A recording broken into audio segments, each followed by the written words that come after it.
Sénateur Cardozo. Merci, Madame la Présidente. Merci d'être ici, Madame la Ministre.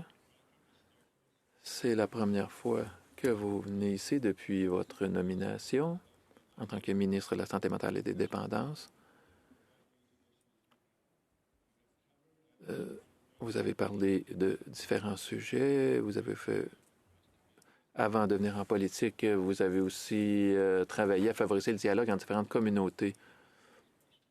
Peut-être que je serai le dernier à vous poser poser une question, mais je me demandais si vous pourriez résumer pour nous quelles sont vos priorités, étant donné la vaste gamme d'enjeux importants autour de la santé mentale et de la dépendance. Quelles sont vos plus grandes priorités?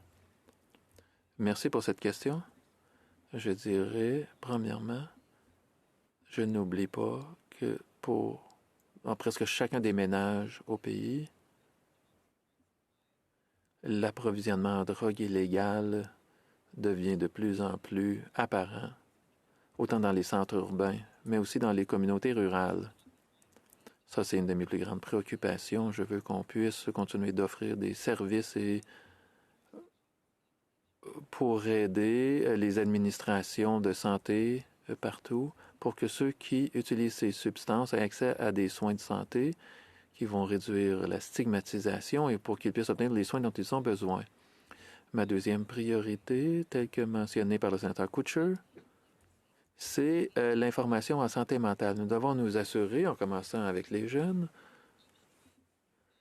d'avoir des services de prévention et d'appui, comme les services intégrés chez les jeunes. On va aussi investir dans le modèle islandais, dans cet endroit au pays, parce que nous savons que si nous voulons mettre fin au cycle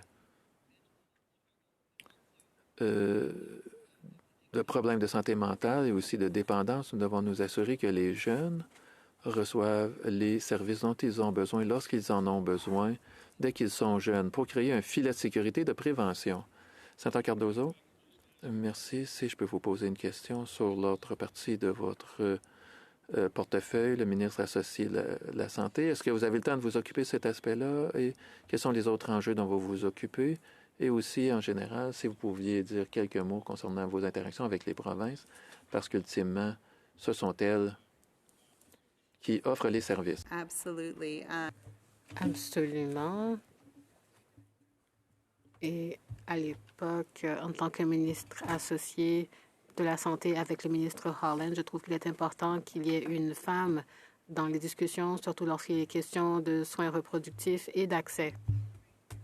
Ces droits sont des droits de santé et j'espère que ces droits vont demeurer.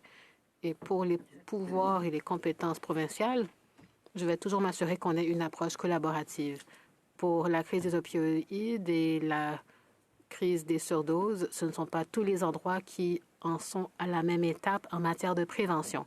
Mais nous sommes tous sur la même longueur d'onde, nous voulons sauver des vies. J'ai eu des discussions pendant toute ma carrière